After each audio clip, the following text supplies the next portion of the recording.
I never thought my life would be turned upside down by a package thief, much less that the culprit would be the president of our homeowners association. But that's exactly what happened last spring in our seemingly peaceful suburban community of Willow Creek Estates in Naperville, Illinois. My name is Tyler Anderson, and I've lived in this neighborhood for nearly 7 years. I'm a software engineer who works remotely, which means I'm home more often than most of my neighbors and order a lot of stuff online. When packages started disappearing from my front porch last November, I initially chalked it up to random porch pirates, a growing problem in many American suburbs. Little did I know I was witnessing the beginning of what would become a 6-month crime spree that would rock our entire community. It started small. First, it was a pair of wireless headphones I'd ordered, nothing too expensive, about $150. I contacted the seller, who graciously sent a replacement. Then a week later, a smartphone case vanished. Again, not a huge deal. But by the third missing package, a limited edition watch I'd been saving for, I knew something wasn't right. "I'm telling you, Amber, someone's specifically targeting my house," I said to my girlfriend, Amber Jenkins, as we sat in my kitchen reviewing the order confirmations and delivery notifications on my laptop. "Have you talked to any of the neighbors?" "Maybe they've had stuff stolen too," she suggested, pushing her long dark hair behind her ears as she leaned forward to look at my screen. "Not yet, but I'm going to install a Ring doorbell camera today. I ordered it rush delivery and had it sent to your place instead." "Smart," she nodded. "At least we'll know what's happening." Installing the Ring was the best decision I could have made. Within a week, I caught the first glimpse of my mysterious thief, a middle-aged woman with bleached blonde hair pulled back in a tight ponytail, wearing what looked like designer athleisure wear, sunglasses perched on her head. She approached my porch with confidence, glanced around quickly, and scooped up a small Amazon package containing computer parts worth about $300. I froze the image and stared in disbelief. "That's Barbara Mitchell. She's the HOA president." Amber looked over my shoulder at the footage. "Are you sure? Why would the head of your HOA be stealing your packages?" "I have no idea," I said, rewatching the video. "But I'm positive it's her. She's been the president for 3 years now, always going on about property values and community standards." I remembered all the times Barbara had sent me violation notices about trivial issues, my garbage cans being visible from the street for too long after collection day, or the time my grass grew half an inch above the HOA's mandated height while I was traveling for work. She'd even complained about the bird feeder in my backyard, claiming it attracted undesirable wildlife. "What are you going to do?" Amber asked. "Confront her," I said decisively. "Maybe it's a misunderstanding. Tyler, she walked up to your porch and took your package." What kind of misunderstanding could that possibly be? She was right, of course. Still, I wanted to handle this diplomatically. The next morning, I walked the 3 blocks to Barbara's immaculately landscaped 2-story colonial with its perfectly trimmed hedges and color-coordinated flower beds. When she answered the door, Barbara Mitchell looked every bit the suburban queen bee. Her makeup was flawless, her honey blonde hair freshly styled, and her outfit, designer jeans and a cashmere sweater, suggested she was heading to a country club rather than staying home on a Tuesday morning. "Tyler," she said, her smile not quite reaching her eyes, "what brings you here? I hope you've taken care of that bird feeder situation." "Actually, Barbara, I wanted to talk to you about something else. I've had several packages go missing from my porch recently." Her expression didn't change. "That's terrible. Perhaps you should consider one of those delivery boxes. The board is considering approving them as an exception to our front yard decoration restrictions." "That's good to know," I said, studying her face for any sign of guilt. "But the thing is, I installed a security camera last week, and yesterday it captured footage of someone taking a package from my porch." I paused, waiting for a reaction. Barbara simply raised an eyebrow, and, she prompted, "And it was you, Barbara." The silence that followed lasted only seconds, but it felt much longer. Then Barbara laughed a sharp, dismissive sound. "That's ridiculous, Tyler. Your camera must be malfunctioning. I would never do such a thing." "I have the footage," I said quietly. "It's very clear." Her eyes narrowed slightly. "Well, there must be some mistake. Perhaps I saw a package that had been misdelivered. The delivery people around here are notoriously careless." The package had my name and address on it. Barbara's demeanor shifted suddenly. "Look, Tyler, I don't appreciate these accusations. If you have a problem, you can bring it up at the next HOA meeting like everyone else. Now, if you'll excuse me, I have a busy day ahead." She closed the door before I could say anything else. I stood there for a moment, stunned by the interaction. She hadn't even bothered to offer a plausible explanation. Back at home, I reviewed the footage again. There was no mistaking what I'd seen. I decided to file a police report, but without more evidence, I wasn't sure how seriously they'd take a single package theft. "You need to catch her again," Amber suggested that evening. "One incident could be explained away as a misunderstanding. Multiple thefts establish a pattern. So I just keep ordering stuff and hope she steals it. Order something expensive but not too expensive. Something you wouldn't mind losing if this doesn't work." So that's what I did. I ordered a pair of wireless earbuds, $250 retail, and waited. 2 days later, my Ring camera alerted me to movement on my porch. I watched live as Barbara, wearing the same sunglasses and a different athleisure outfit, casually picked up my package and walked away with it. This time, I called the police immediately and showed them both videos. The officer who responded, a patient man named Officer Reynolds, took notes and copies of the footage. "We'll talk to her," he assured me. "Theft is theft, regardless of who's doing it." I expected that to be the end of it. A warning from the police. Maybe Barbara would be embarrassed enough to return my items and apologize, and life would go back to normal. I was wrong. The very next day, I received an email from the HOA board citing me for unauthorized surveillance equipment on the front of my house. According to the email, my Ring doorbell violated community aesthetic standards, and I had 72 hours to remove it or face a $100 daily fine. "You've got to be kidding me," I muttered, forwarding the email to Amber. She called me immediately. "This is retaliation. She's trying to get rid of your camera." "Obviously, but what can I do? The HOA bylaws are pretty strict." "Check the actual rules. Does it specifically prohibit doorbell cameras?" I spent the next hour combing through the dense HOA documentation. The rules prohibited unsightly security equipment and visible surveillance cameras, but made no specific mention of doorbell cameras, which were relatively new technology when the bylaws were last updated. I drafted a response citing this oversight and requested a formal hearing before the full board. In the meantime, I ordered 2 more hidden cameras, small, inconspicuous devices I placed in potted plants on either side of my front door. If Barbara forced me to remove the Ring, I'd still have evidence if she continued stealing. The situation escalated quickly. The next day, I received a violation notice for improper waste disposal because my recycling bin had apparently been placed 2 inches too close to my regular trash can. The day after that, I was cited for excessive vehicle presence because my work van was parked in my driveway instead of inside my garage. "She's harassing you," Amber said when I showed her the growing stack of violation notices. "This is clear retaliation." "I know, but she controls the HOA board. Most of the other members just rubber stamp whatever she wants." "What did the police say about the theft?" Officer Reynolds called yesterday. He said Barbara denied taking anything and suggested there must be a misunderstanding. "Without more evidence or higher value items, they're not likely to pursue it further." Amber frowned. "So she just gets away with it, for now, but I'm not giving up." I decided to reach out to my neighbors. If Barbara was stealing my packages, chances were she was targeting others as well.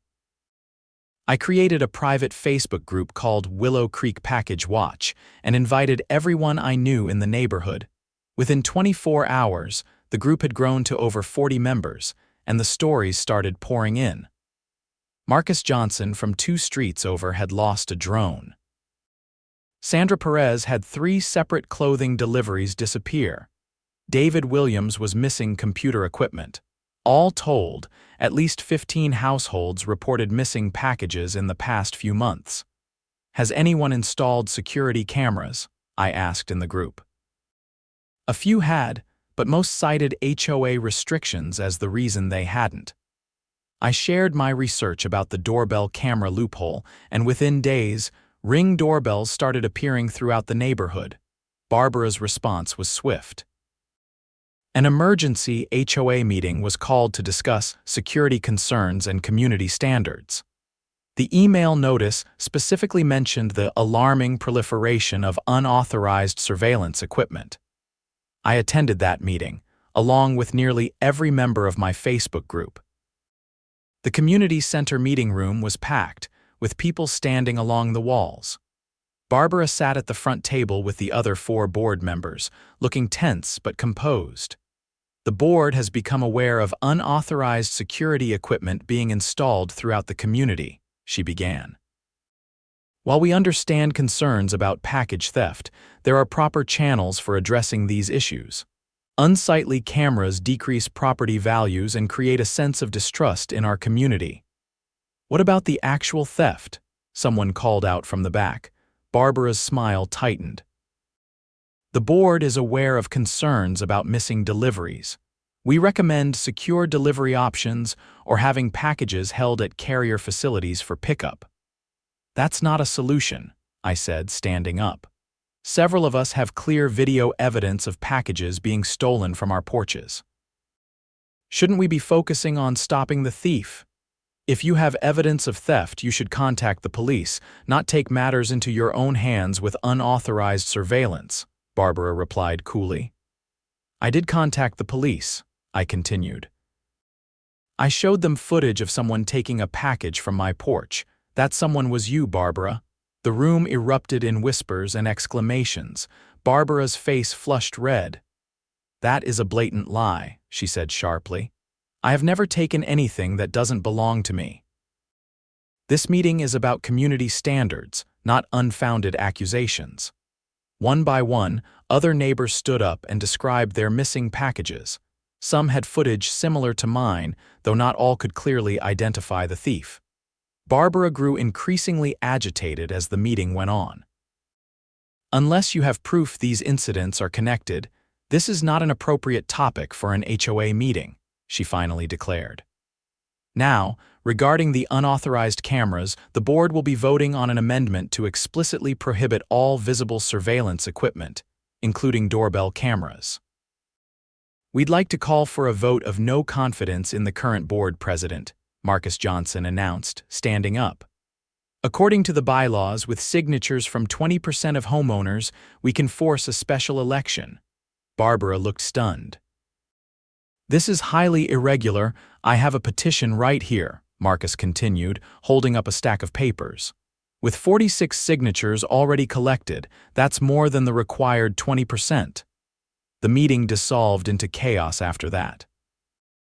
The other board members, clearly uncomfortable with the situation, agreed to review the petition and schedule a special election for the following month. Barbara stormed out before the meeting officially concluded. I felt a small sense of victory, but I knew this was far from over. Barbara wouldn't give up her position or her apparent theft operation without a fight. The next morning, I woke up to find my car had been keyed along the driver's side. There was no proof it was Barbara, but the timing seemed suspicious. More concerning were the notices of fines that appeared in my mailbox, over $1,200 in accumulated violations, for everything from improper landscape maintenance to unauthorized exterior modifications. I wasn't the only one targeted. Several active members of the Facebook group reported similar harassment. Sandra Perez found her garden destroyed. David Williams received notice that his home business violated zoning regulations, despite having proper permits. She's trying to intimidate us, Amber said as we documented the damage to my car for the insurance company. "This is getting dangerous, I know, but now I'm even more determined to stop her." I decided to set a trap. Working with several neighbors, we ordered high-value items, electronics, jewelry, designer clothing, and made sure the deliveries were scheduled when we knew we'd be away from home. Each house was equipped with multiple cameras, both visible and hidden. For my part, I ordered a limited edition gaming console bundle worth nearly $800. When the delivery notification came through, I made sure to leave visibly for work in my van, but actually parked a few blocks away and walked back through the neighborhood's nature trail to a spot where I could watch my house unobserved. I didn't have to wait long. About an hour after the package was delivered, a silver Mercedes SUV Barbara's car pulled up across the street from my house. She sat there for several minutes, apparently scanning the area, before getting out and briskly walking to my porch. With the same confidence I'd seen in the previous videos, she picked up my package and returned to her vehicle. This time, however, I was ready. I had alerted Officer Reynolds in advance, and he was waiting nearby. As Barbara drove away with my package, he pulled her over just 2 blocks from my house. I couldn't hear their conversation, but I could see Barbara gesticulating wildly through her car window. When Officer Reynolds asked her to step out of the vehicle, she reluctantly complied. He then asked to look in her car, and after what appeared to be a heated exchange, she allowed it. He emerged holding my package, clearly labeled with my name and address. Barbara was taken to the police station for questioning but released later that day. The police needed more evidence to build a solid case, especially since she claimed she was simply collecting the package for me as a neighborly gesture. That's when our neighborhood watch group decided to pool our resources. We collected all the security footage from the past month, cataloged every missing package with receipts and delivery confirmations, and submitted everything to the police as a group. The evidence was compelling, but what broke the case wide open was what happened next. Acting on a search warrant based on our collective evidence, the police searched Barbara's home. What they found shocked everyone, including me. In her garage and a specially converted closet, Barbara had been storing scores of stolen packages. There were electronics still in their boxes, designer clothes with tags attached, even prescription medications. The estimated value of the recovered items exceeded $12,000, and they matched reports of missing deliveries going back at least 6 months. But the most damning evidence came from Barbara's own security system.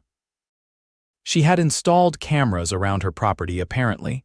The HOA restrictions didn't apply to her and had failed to delete footage showing her returning home with packages clearly not addressed to her, sometimes multiple times a day. Barbara Mitchell was arrested and charged with mail theft, a federal offense, along with multiple counts of petty theft and 1 count of grand theft for items valued over $1,000. The local news picked up the story, and suddenly our quiet suburban neighborhood was at the center of a minor media sensation. HOA president's secret life as package thief. In the weeks that followed, as the case moved forward, our community began the process of healing. The remaining HOA board members called a special meeting to apologize for not taking our concerns seriously, and to discuss reforms to the association's rules and governance. Marcus Johnson was elected as the new HOA president, with a platform focused on transparency and community involvement. One of his first acts was to explicitly permit doorbell cameras and other reasonable security measures. The police managed to return many of the stolen items to their rightful owners. Some things couldn't be recovered. Barbara had apparently sold higher-value electronics online, but seeing justice served was satisfying in its own way. As the criminal case proceeded, more details emerged about Barbara's motivation. Financial records revealed she was deeply in debt, with maxed-out credit cards and a looming foreclosure notice despite her outward appearance of affluence. The designer clothes, the luxury car, the frequent spa trips, it was all a facade that she'd maintained through increasingly desperate means. "I almost feel sorry for her," Amber said as we watched the news coverage of Barbara's arraignment. "She ruined her life over what? A few $1,000s worth of other people's packages. Pride, I guess," I said. She couldn't admit she wasn't as well off as she pretended to be. 6 months later, Barbara Mitchell pleaded guilty to federal mail theft charges. Due to the value of the stolen items and the duration of her theft operation, she was sentenced to 2 years in federal prison, plus 3 years of supervised release. She was also ordered to pay full restitution to everyone whose packages couldn't be recovered. The day of her sentencing, I sat in the courtroom with several of my neighbors. Barbara looked nothing like the polished, confident HOA president I'd known. Her roots were showing through her blonde dye job, her designer outfit replaced by conservative court-appropriate attire from a department store. When given the opportunity to address the court, she offered a tearful apology. "I never meant for it to go this far," she said. "It started with one package, an impulse I couldn't explain. Then it became easier each time. I'm truly sorry for betraying my community's trust." The judge was not especially sympathetic. "You used your position of authority to harass those who tried to protect their property," he noted in his sentencing remarks. "That demonstrates a concerning pattern of behavior beyond the thefts themselves." After the sentencing, our neighborhood held a block party partly to celebrate the resolution of the case, but mostly to reconnect as a community. The new HOA board used the opportunity to introduce several reforms: term limits for board members, more transparent financial reporting, and a formal dispute resolution process that didn't involve the president having unilateral power to issue violations. "How's the new security system working?" Marcus asked as we stood by the grill, watching our neighbors mingle in my backyard. I'd upgraded from just the Ring doorbell to a comprehensive home security setup, complete with motion-activated lights and cameras covering all approaches to my house. "So far, so good," I replied. "No missing packages in months, though I'm getting most things delivered to my office now just to be safe." "Can't blame you there," he laughed. "Who would have thought our biggest threat would come from within the HOA itself?" As the summer turned to fall, life in Willow Creek Estates settled into a new normal. The story of our package stealing HOA president faded from the local news, replaced by other scandals and controversies. Barbara Mitchell's house was sold at a foreclosure auction, the new owners unaware of its previous occupants' notoriety. For me, the whole experience changed how I viewed my community. I became more involved in neighborhood affairs, eventually joining the HOA board myself to help ensure what happened with Barbara couldn't happen again. We implemented new financial controls, requiring 2 signatures on all HOA expenditures and regular audits by an independent accountant. Amber moved in with me that winter, and we often reflected on how such a negative experience had ultimately strengthened both our relationship and my connection to the neighborhood. "If your packages hadn't gone missing, we might never have gotten to know half these people," she pointed out one evening as we walked our newly adopted dog through the community. She was right. Before the Barbara incident, as we now called it, I'd known only a handful of my neighbors by name. Now I was on a first-name basis with dozens of families, regularly participating in community events and volunteering for neighborhood improvement projects. A year after Barbara's sentencing, I received an unexpected letter from the Federal Correctional Institution where she was serving her time. I hesitated before opening it, unsure of what to expect.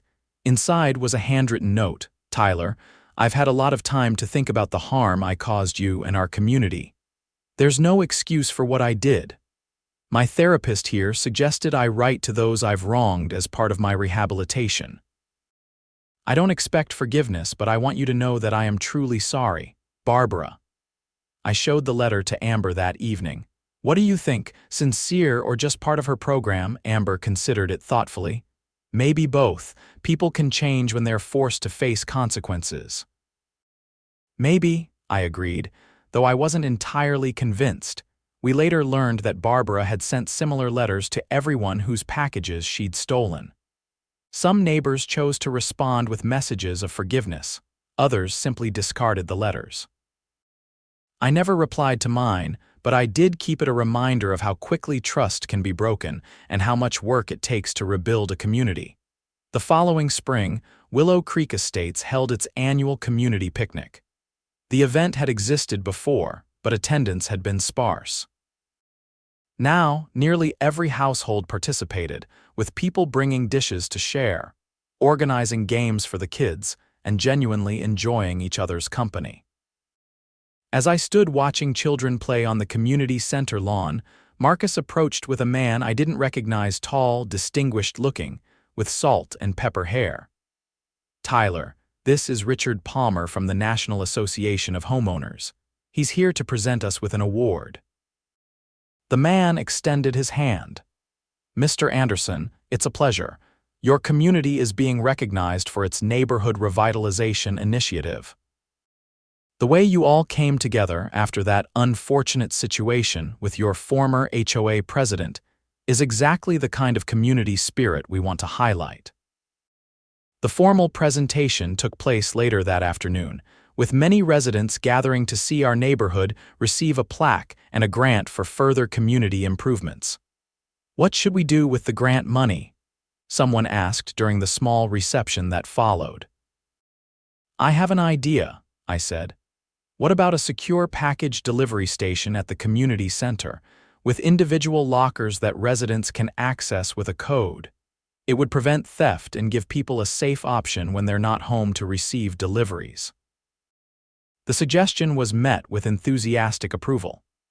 Within 3 months, the system was installed, a bank of secure lockers in a specially built pavilion near the community center, accessible 24/7 with individual access codes and monitored by security cameras.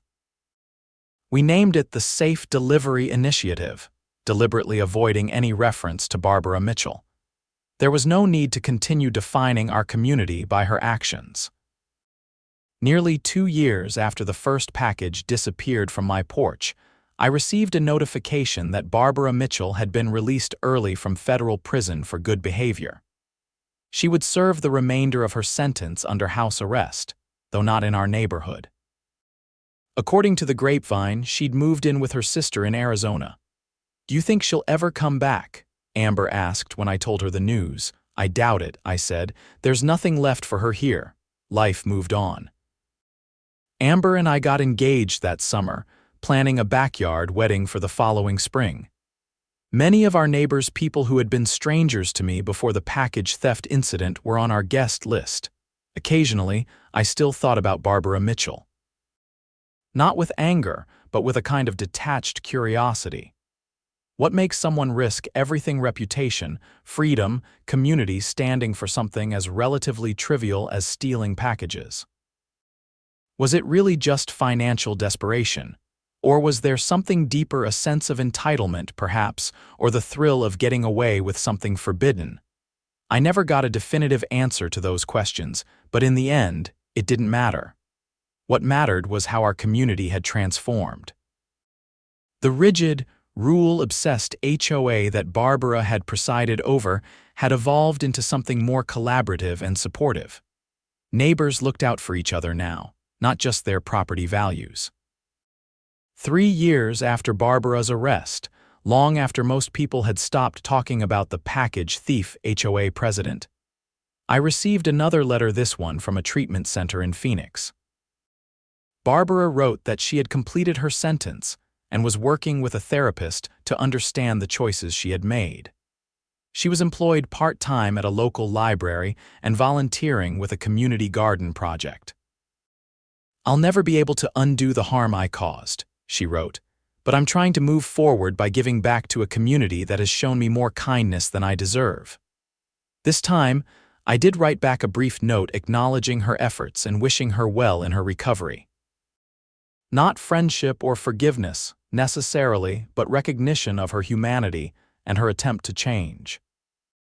The following week, at an HOA meeting now held in the community center's main room to accommodate greater attendance and live-streamed for those who couldn't make it in person, we discussed the upcoming 5-year review of our association's bylaws. "I think we should add language specifically addressing package theft," suggested one of the newer residents, who had moved in after the Barbara incident but had heard all the stories. "That's already covered under federal mail theft laws," Marcus pointed out. "True, but I'm thinking more about preventative measures encouraging secure delivery options, establishing good neighbor protocols for when someone's away." The discussion continued, practical and collaborative. I looked around the room at my neighbors, people from different backgrounds, with different priorities and perspectives, working together to make our community better. If there was a silver lining to the whole Barbara Mitchell saga, this was it.